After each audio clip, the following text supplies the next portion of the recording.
परमाणु हथियारों का निर्माण शुरू हुआ, परमाणु हथियारों का निर्माण भी शुरू हुआ। शीत युद्ध के प्रारंभ होने के पीछे सबसे बड़ा कारण ही क्या था? यही परमाणु युद्ध ही तो था। दुनिया ये मान रही थी कि कोई भी राष्ट्र परमाणु युद्ध से होने वाले विध्वंस को अकेले झेल नहीं सकता। इसीलिए तो दुनिया दो खेमों में बंट गई, दो खेमों में कहा, तीन खेमों में बंट गई। दुनिया के ये खेमे में बंटने का कारण ही परमाणु शक्ति थी।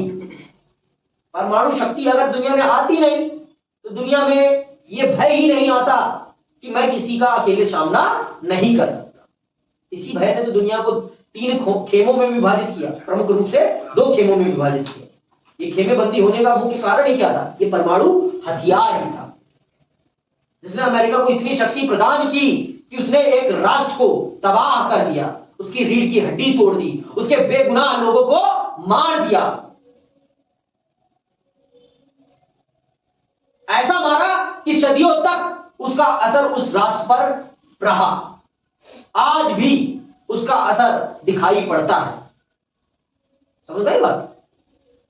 इसीलिए मैं कहता हूं युद्ध कहीं से भी लाभदायक नहीं है। हथियार पर लगाया गया पैसा कहीं से भी लाभदायक नहीं है। आपने शीत युद्ध में पढ़ा ना कि हथियार को बनाना जितना मुश्किल है, उससे कहीं ज्यादा उसको सुरक्षित रखना मुश्किल है।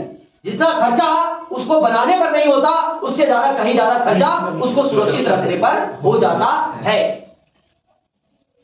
समझ में बात? तो इन सब चीजों को समझना बहुत जरूरी है। इन सब चीजों को समझना बहुत जरूरी है हमारे लिए।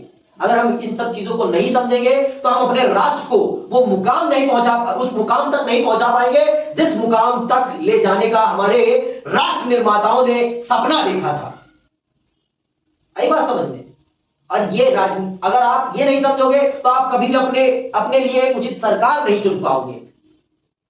ये सब चीजें मायने रखती हैं आपके लिए एक बेहतर सरकार चुनने के लिए।